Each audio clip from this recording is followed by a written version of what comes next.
Get right back to the voicemail of Truth and Reason.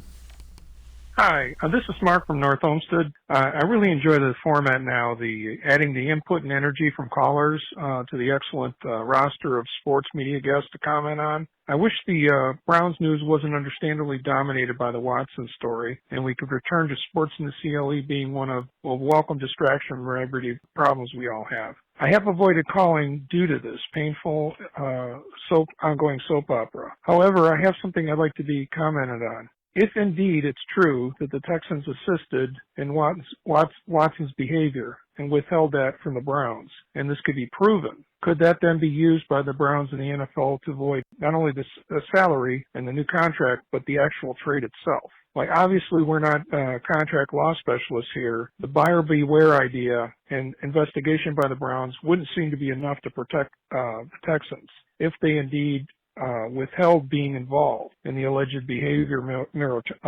This would seem to be a pure deception on their part, and that it might not be overreach by a fan grasping at straws, but an actual strategy that Browns might pursue. Your thoughts, please? Thank you.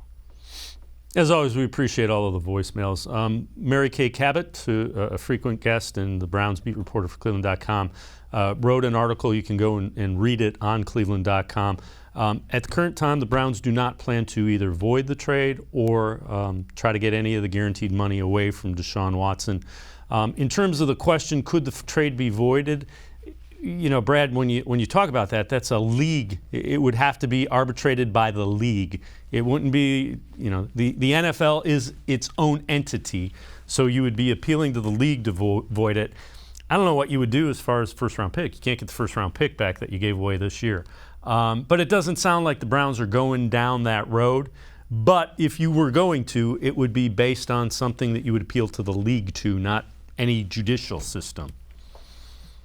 Yeah, I agree. And I think, the Texans part in it, they may be in violation of the CBA, and that's something, like you said, that they would deal with the league. As far as the trade and the contract, if the Browns ever really wanted to go down that road, and I'll come back to that in a second, but I think they would have more of a case with Watson in the contract, right? This 24th case seemed like Rusty Harden didn't know about it, which I don't think is a giant leap to say that probably he didn't tell the Browns about it either. So if that's the case, my understanding is the way the contract was written up is that everything that Watson disclosed, he was good on, right? But if he kept anything secret and that came to light, that's maybe a violation of the contract. But let's be honest about the situation. And like you said, in reference to Mary Kay Cabot, I think we've come this far. The Browns still, despite being as bad as the last couple of weeks have been, there's a light at the end of the tunnel. And the light at the end of the tunnel and big picture for the Browns is eventually we need this guy to win football games. So the only way is through, Dave. And I think that's the way that they're approaching this. Yeah, and the other thing about it is I'm not so sure that Watson may have told him there are all these people that are lined up, because the NFL didn't come back and say, well, we're going to put you on the commissioner's exempt list while we figure this out. If this was completely had blindsided either the Browns or the NFL, I think Deshaun Watson would be on the commissioner's exempt list. They probably knew others were going. I think Harden didn't know the specifics of it, but he wanted to find out the specifics of it before he commented. He's commented and said it's false. I don't think any of this is a huge surprise, and I don't know if that's good, bad, or indifferent. I don't think this surprised either the NFL or the Browns, to be honest with you.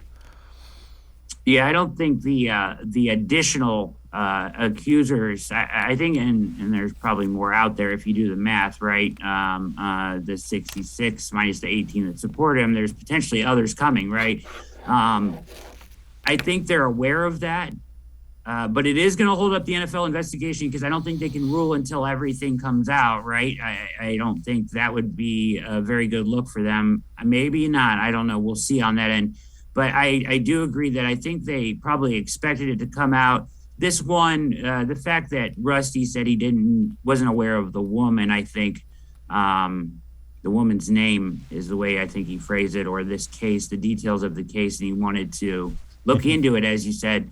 I think that kind of threw some people for a loop, like, hey, this should have been disclosed, or if it wasn't, maybe that's a violation of the contract. But once again, kind of moot point here that the Browns are going through with Watson, and they're going to see this through to the end. And I don't think there's any way out or back. And I agree with Mark. Mark made a great point, man. We all want the distraction of the Browns back. We want to talk about football. We don't want to talk about this. He made a great point on the call there.